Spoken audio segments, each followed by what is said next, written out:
Men in movies. They walk away from explosions without looking, they thirst for killing and violence, and they make love to pretty women like it's their job. Guys like Indiana Jones, James Bond, and John McClane are all embodiments of this idea. They are the exact representation of what we as an audience see in testosterone.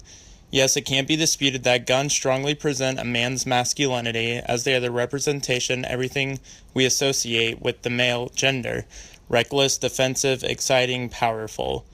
However, there is also the presence of drugs that complement that presence of guns in a way in films that further the masculinity in a man. Violence and actions don't always have to be shown through weapons of mass destruction or a handheld gun. It can also be shown through the aspects of wisdom, which may sound confusing at first, but after analyzing the film The Big Boss, it will become clearer. Finally, there is probably the aspect in film that many might not find suitable to associate with men. It's the words men use. Now, this may seem like a paradox at first, but the powerful, sometimes witty liners that men in movies use can further the masculinity. Ultimately, these three components that show masculinity help to further the idea that masculinity in films helps to show that certain men in the movies are the superior beings amongst the other men in the film. What do I mean by this?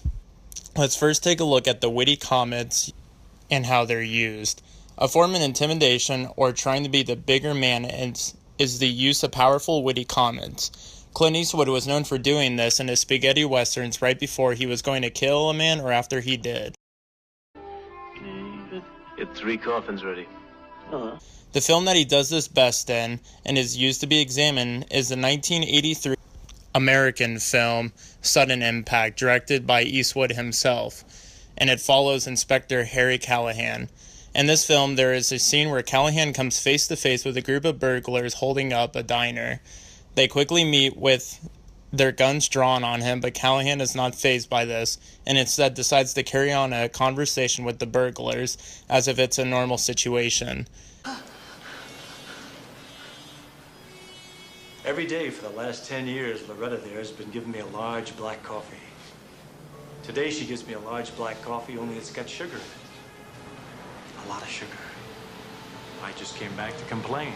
This starts to make him seem like the bigger man, as he does not need a gun to intimidate the burglars.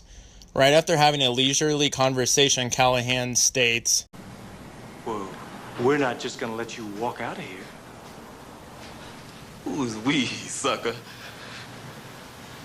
Smith and Wesson and me. Smith & Wesson is not a reference to a person, but rather his concealed .44 Magnum gun in his jacket. This comment geniusly adds to the intimidation factor, as he can reveal his weapon without even drawing it, increasing the suspension of the event and figuring out where it will go. Once the shootout is over, one of the burglars takes the waitress hostage and holds a gun up to her face, with Callahan meeting him with his magnum pointed at the burglar's face in return. Now the scene is already intense with trying to figure out who will fire the first shot. However, Eastwood so simply and quickly breaks the silence with, Go ahead. Make my day. This increases the intensity even more, as Callahan is implying to blow her brains out and he wouldn't even care at all. This image created by Callahan's words and unfazed look ultimately makes him the bigger and superior man at the end of the scene, as he is revealed that death does not scare him and he is willing to have some bloodshed, something that the burglar is not willing to have happen, as he ultimately surrenders. The next aspect used is the use of drugs and guns. All men seek identification in something, and sometimes that's drugs and guns.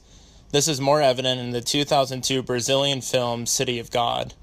In the beginning, the film audience is introduced to the character Shaggy, who is looked up to by the young boys of the town. When in a game of soccer with the boys, he kicks the ball in the air and shoots it with his gun. Later on in the film, we see one of the kids, Little Dice, with Goose and Shaggy, two of the older boys that Dice looks up to. They let him hold their gun and smoke their joints, because as Sarah McDonald puts in her Journal of Iberian and Latin American Research, Little Dice sees the two older boys as a representation of what he wants to grow up to be. Their gangsterism is seen as masculinity, as they are a powerful group in the city of God that are above everyone else and can do whatever they want. Their superiority is magnified through the guns they possess to commit acts such as robbery and killing, and drugs that is a representation of their money, which can equate to power, something that men usually have. Much like in this film, the gun can show which man has the power in the film, but also who takes and receives the power. This is portrayed in the 2003 Indian movie Gangala. In this movie, there is a scene where Sundar is encountered by several men and is the only one with a gun. The audience might think that he is the man with all the power, as the other men are weaponless. However, the audience is tricked into thinking this, and is revealed that amid the man who simply takes the gun out of Sundar's hands is the man with the real power. This shows that guns help to show masculinity in films and to show which man is the superior being with all the power. Finally, there's the aspect of using wisdom to become the bigger man. What do I mean by this? Instead of using weapons like guns, bombs, or knives, so men in films use their fighting skills with their bare hands.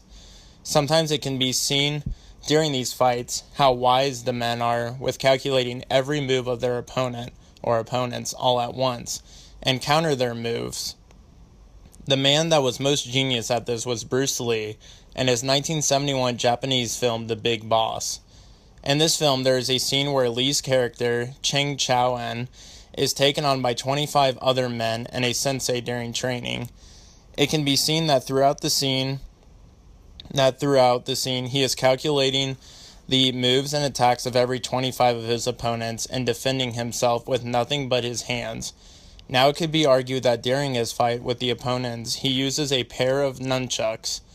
However, Lee states during an interview on the Pierre Berton show around 1964 that his nunchucks were an extension of his arms, allowing him to strike further than his joints allowed him to. They were never looked at as weapons when fighting in Taekwondo or Jiu-Jitsu. During the fight, one of his opponents tries to grab a katana to fight Chang, but is waved away by the sensei. Ultimately, Chang walks away the bigger man as he was able to defeat all 25 opponents and the sensei. He is the bigger man because he made some of the opponents have no other option but to use deadly weapons, which shows that he is a superior being as he did not need any weapons for himself. Ultimately, the aspects of witty comments, guns and drugs, and wisdom can help to shape the masculinity we see in men in movies by making them the superior beings and the bigger man. The men on screen demand your attention in this way and draw you closer to the movie and the story it's trying to tell. Without these methods to show masculinity, the